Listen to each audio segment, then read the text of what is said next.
लग्न ठरलं thanks to Marathi matrimony. लग्न म्हणजे मराठी मॅट्रिमनी. विश्वासाची 26 वर्ष. लाखो सुखी दाम्पत्य. डाउनलोड करा मराठी मॅट्रिमनी.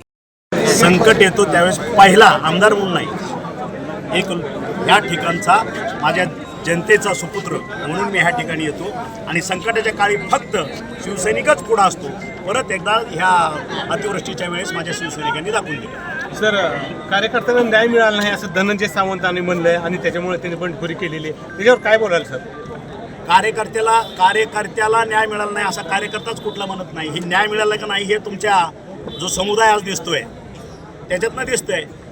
त्याच्यामुळं या अशा गोष्टीवरती मला प्रतिक्रिया द्यायची काही गरज नाही. कार्यकर्ते आपल्या मतपेटीतनं दाखवतील कार्यकर्त्याला न्याय मिळाला का नाही.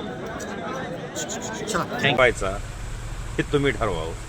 विषय आहे शेड्यूल ठोकलाय कार्यकर्त्यासाठी, काकांसाठी नाही. कारण स्थानिक स्वराज्य संस्था ही कार्यकर्त्याचं इलेक्शन आहे आणि कार्यकर्त्यासाठी शेड्यूल ठोकलेलं. बंडाचं नेमकं कारण काय आहे? नेमकं कार्यकर्त्यांसाठी शेड्यूल ठोकलाय म्हणतात. बंडाचं कारण एकच आहे की बाबा कसं होतं, धनंजय सावंत बरोबर 4 कार्यकर्ते फिरतात म्हणून धनंजय सावंत त्या 4 कार्यकर्त्यांना तिकीट नाही दिलं पाहिजे किंवा पक्षाचेही बिफाव नाही दिले पाहिजे.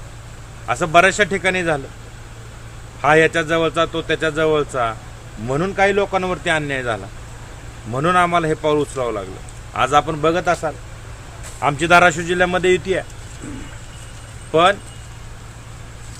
धाराशिव, कळंब, तुळजापूर, उमरगा, लावारा या 3 तालुक्यामध्ये 10 उमेदवार फक्त युतीत म्हणून शिवसेनेचे आहेत. 10. उमरगा तालुका बालेकिल्ला समजला जातो. कळंब तालुका विधानसभा मतदारसंघ हा बालेकिल्ला शिवसेनेचा समजला जातो. किती उमेदवार आहेत? फक्त 2-2. आणि आमच्याकडं आम्ही सगळे उभा केले. आमच्याकडं कार्यकर्ते आहेत, निवडून आयात करायची काही गरज नाही. काही गोष्टी आयात कार्यकर्ते करून सुद्धा उमेदवारी देण्यात आली.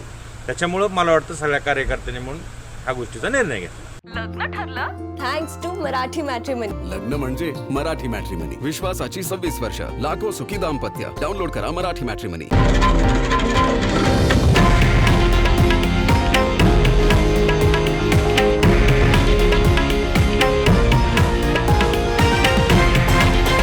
हे आहे देशातील नंबर 1 न्यूज नेटवर्क आणि आपण पाहत आहात TV9 मराठी, एकमेव.